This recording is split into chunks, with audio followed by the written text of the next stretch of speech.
حافظون، وہ لوگ جو اپنی شرمگاہ کی حفاظت کرتے ہیں۔ حضور غوث پاک رضی اللہ تعالیٰ عنہ فرمایا کرتے تھے، دو چیزیں انسان اپنی سنبھال لینا، ایک پیٹ اور ایک شرمگاہ، تو فرماتے تھے ولایت اس کے بڑی قریب آ جاتی۔ ہم نہ ان لذات میں الجھ جاتے ہیں۔ سیانے سیانے بندے، روٹی کمر سیدھی کرنے کے لیے کھانی چاہیے، زبان کے ذائقے کے لیے نہیں کھانی چاہیے۔ یہ زبان کا ذائقہ لگ جائے یہ کہیں کا نہیں چھوڑتا انسان۔ اپنی شرمگاہ کی جو لوگ حفاظت کر لیتے ہیں، کوئی بڑے سے بڑا گناہ کرنے سے بھی بندہ کافر نہیں ہوتا، بندہ کفر کرنے سے کافر ہوتا ہے۔ گناہ بڑے سے بڑا کرنے والا بھی گناہ گار ہے، کافر نہیں۔ لیکن بعض گناہ ایسے ہیں جو جس وقت بندہ کر رہا ہوتا ہے اس وقت وہ مومن نہیں ہوتا۔ میرے نبی کریم صلی اللہ تعالیٰ علیہ وسلم نے فرمایا، جب کوئی شرابی شراب پیتا ہے اس وقت مومن نہیں ہوتا۔ جب کوئی چور چوری کرتا ہے تو اس وقت مومن نہیں ہوتا، اور جب کوئی زانی زنا کرتا ہے تو تب وہ مومن نہیں ہوتا۔ اتنی دیر کے لیے اس کے دل سے ایمان نکال لیا جاتا ہے۔ کفل کا ایک واقعہ ترمذی میں ملتا ہے۔ ایک شخص کفل نام کا تھا بنی اسرائیل میں، ایک عورت مجبور تھی، اس کے بچے بھوکے تھے، تو کفل نے اسے مائل کر لیا کہ تو میرے ساتھ گناہ کرے گی تو پھر میں تیرے بچوں کی روٹی تجھے دوں گا۔ تو وہ عورت پہلے تو بیچاری نہ مانی، لیکن بچوں کی بھوک دیکھ کے مجبور ہو گئی۔ جب کفل کے قریب گئی نا وہ عورت، اس نے دروازے سارے بند کر لیے۔ ترمذی شریف میں اس کا واقعہ موجود ہے۔ چاروں جانب سے بند ہو گیا سارا کچھ، لیکن جب وہ کفل کہتا ہے میں اس بی بی کے پاس جانے لگا تو عورت کا وجود کانپتا تھا۔ جس بندے کو گناہ کی طرف جاتے اس کی طبیعت میں ہیجان پیدا ہو تو مانا یہ ہے کہ ابھی ذہن پورا غلیظ نہیں ہوا، ابھی طبیعت پوری گندی نہیں ہوئی، ابھی ایمان کی بہت ساری قسمیں موجود ہیں، عورت کا وجود کانپتا ہے۔ تو کفل کہتے ہیں کہ میں نے اسے کہا کہ سارے دروازے بند ہیں، ڈرتی کیوں ہے؟ تو کہنے لگی ڈرتی اس لیے ہوں کہ سارے دروازے بند نہیں ہوتے، ایک دروازہ کھلا ہے اور وہ دروازہ رب قدیر کا دروازہ ہے، اسے کیسے بند کیا جا سکتا ہے؟ تو کہتے ہیں جب اس نے یہ لفظ کہے تو مجھ پر بھی بات کا اثر ہوا، مجھ پر۔ تو میں نے کہا کہ اگر تو عورت ہو کے رب سے اتنا ڈرتی ہے تو مجھے تو اس نے مرد بنایا ہے، تو مرد تو ہوتا ہی وہ ہے جو اپنے آپ پر کنٹرول کر سکے۔ تو اب نہ معاملہ آگے جائے گا، اب یہاں بات رکے گی نہیں، جا میں تجھے آزاد کرتا ہوں۔ عورت گئی، اس نے توبہ کی کفل نے، اور رات رو کے کہنے لگا مالک آج میں نے توبہ کی ہے تو میرے اوپر مہربانی کرنا، میری توبہ ٹوٹنے نہ پائے۔ رات اس نے توبہ کی، رات ہی انتقال ہو گیا۔ لوگوں کو پتا تھا بڑا بے حیا ہے، بد کردار ہے، گناہ گار ہے، شاید لوگ اس کا چہرہ دیکھنے بھی نہ جاتے، پر مالک کریم ہے نا۔ حضور فرماتے ہیں سویرے اس کے دروازے پہ لکھ دیا اللہ نے، لوگوں رب نے کفل کے سارے گناہ معاف کر دیے ہیں، اس کے دروازے پہ لکھ دیا گیا۔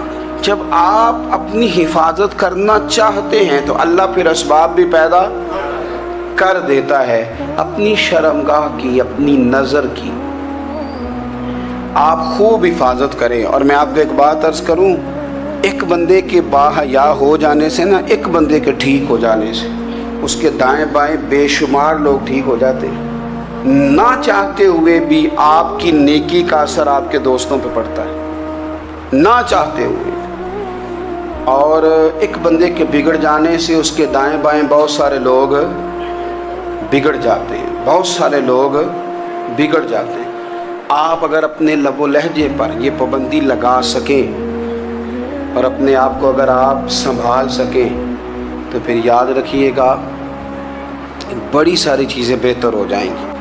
اپنی شرمگاہ کی حفاظت کرنے والے الا علی ازواجہم، مگر یہ کہ اپنی بیویوں پر، او ما ملکت ایمانہم، یا اپنی شرعی باندیوں پر۔